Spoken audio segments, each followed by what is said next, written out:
Pokrovsk से एक और तस्वीर सामने आई है, जहां एक घर में मोर्चा लिए रूसी सैनिकों को यूक्रेन के सैनिक बम से उड़ा देते हैं।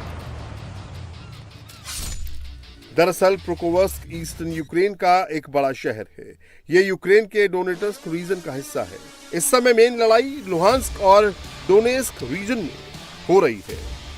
यूक्रेन के ये दोनों रीजन रूस से सटे इलाके हैं। लुहांस्क और डोनेट्स्क मिलकर डोनबास रीजन बनाते हैं।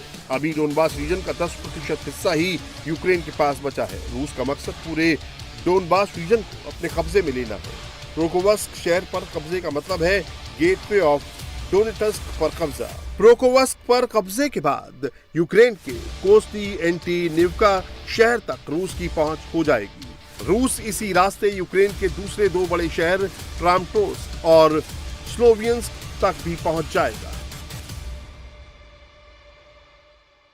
पुतिन डोनबास को रूस का हिस्सा घोषित कर चुके हैं, लेकिन रूस के इस दावे को ज़ेलेंस्की और दूसरे यूरोपीय देश नहीं मान रहे हैं। Російська армія вже не вперше.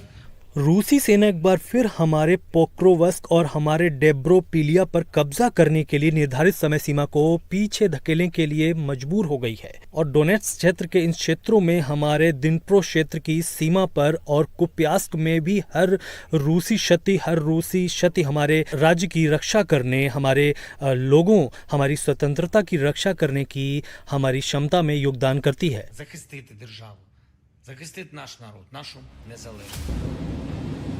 पुतिन को झुकाने के लिए ज़ेलेंस्की अब उनकी दुखती रग पर वार कर रहे हैं। यूरोप से मिली मिसाइलों और ड्रोन से ज़ेलेंस्की रूसी इकोनॉमी की लाइफलाइन यानी वहां की ऑयल रिफाइनरी पर अटैक कर रहे हैं।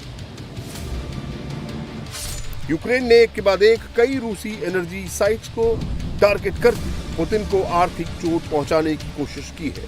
ये रूस के ओरेल की तस्वीर है, जहां एक थर्मल पावर प्लांट पर अटैक करके यूक्रेनी फौज ने उसे उड़ा दिया है। यूक्रेन ने रूस के तुआब से ऑयल टर्मिनल पर भी हमला किया है। यूक्रेनी ड्रोन और मिसाइल अटैक से रूस के इस ऑयल टर्मिनल को बड़ा नुकसान पहुंचा है।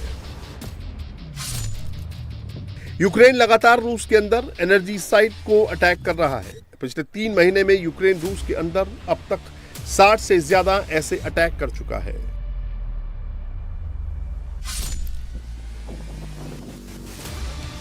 रूस ने मॉस्को के आसपास 5 रिफाइनरी को हिट किया है। यूक्रेन के ड्रोन रूस के अंदर घुसकर एनर्जी साइट को हिट कर रहे हैं। रूस के refinery, pumping station, storage depot, export terminal सब पर अटैक हो रहे हैं।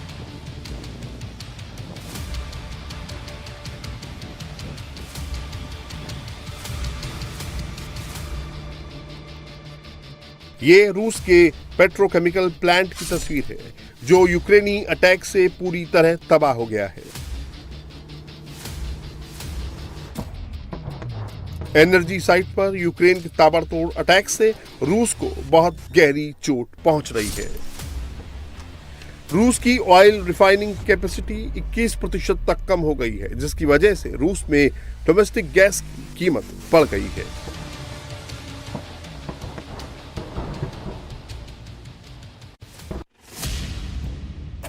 एनर्जी साइट्स पर एक के बाद एक हो रहे हमले से पुतिन का गुस्सा 7वें आसमान पर पहुंच गया है। पुतिन अब ऐसी तैयारी कर रहे हैं जो ज़ेलेंस्की और नाटो देशों के होश उड़ाने वाली है।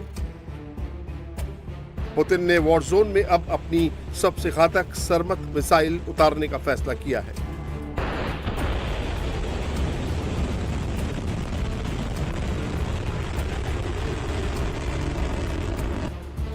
रूस की सरमत मिसाइल को नाटो ने सैटर्न 2 नाम दिया है।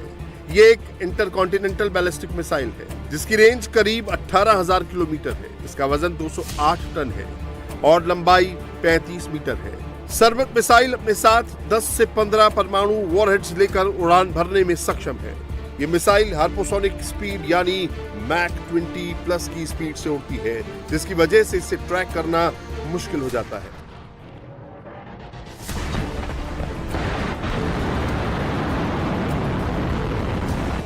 सरमत मिसाइल में एवनगार्ड हाइपरसोनिक ग्लाइड व्हीकल भी शामिल हो सकते हैं, जो मिसाइल डिफेंस सिस्टम को चकमा दे सकते हैं।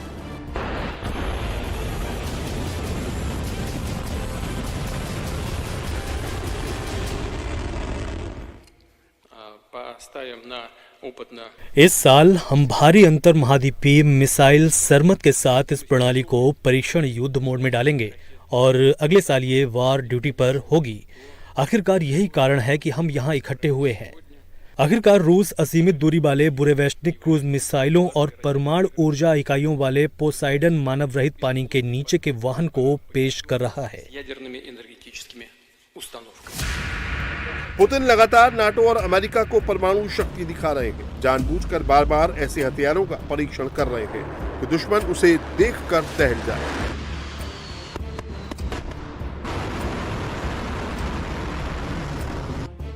यूक्रेन के साथ जंग के बीच पुतिन ने अब ओरेशनिक मिसाइल के सीरियल प्रोडक्शन का ऑर्डर भी दे दिया है। 21 अक्टूबर को रूस ने जब अनलिमिटेड रेंज वाली न्यूक्लियर पावर्ड बुरेवेस्टनिक की टेस्टिंग की थी तो उस पर नाटो के जासूसी जहाज लगातार नजर रखे हुए थे। पुतिन को ये बात पता थी, लेकिन उन्होंने नाटो के जासूसी जहाज को मारकर गिराया नहीं, बल्कि बुरेवेस्टनिक मिसाइल की पूरी टेस्टिंग को ट्रैक करने दिया।